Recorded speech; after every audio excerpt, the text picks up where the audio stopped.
Takeoff అయిన 3 సెకండ్లలోనే ఇంజిన్కి ఇంధనం ఆగిపోయింది. బోయింగ్ డ్రీమ్ లైనర్ అహ్మదాబాద్లో కూలిపోయింది. అసలు ఆ 3 సెకండ్లలోనే ఎందుకు కూలిపోయింది? బోయింగ్కు క్లీన్ చిట్ ఇచ్చిన దర్యాప్తు సంస్థ పైలట్లదే తప్పని చెప్పబోతోందా?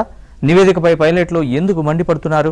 విమానయాన చరిత్రలోనే అత్యధిక విషాదకర ఘటన అహ్మదాబాద్ ఫ్లైట్ యాక్సిడెంట్. 241 మంది మరణించారు. టేకాఫ్ అయిన 3 సెకండ్లలోనే ఇంధన సరఫరా నిలిచిపోవడం వల్లే ఎయిర్ ఇండియాకు చెందిన AI-171 విమానం కూలిపోయిందని ప్రాథమిక దర్యాప్తు నివేదికలో తేలింది. ఇంధన సరఫరా నిలిచిపోవడంతో కాక్పిట్లో అయోమయం నెలకొందని, ఫలితంగా టేకాఫ్ అయిన వెంటనే కూలిపోయిందని వెల్లడించింది.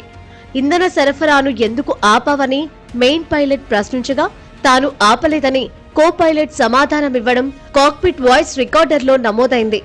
అహ్మదాబాద్ నుంచి లండన్ వెళ్తున్న Air India Boeing 787 Dreamliner June 12వ తేదీన టేకాఫ్ అయిన వెంటనే కూలింది.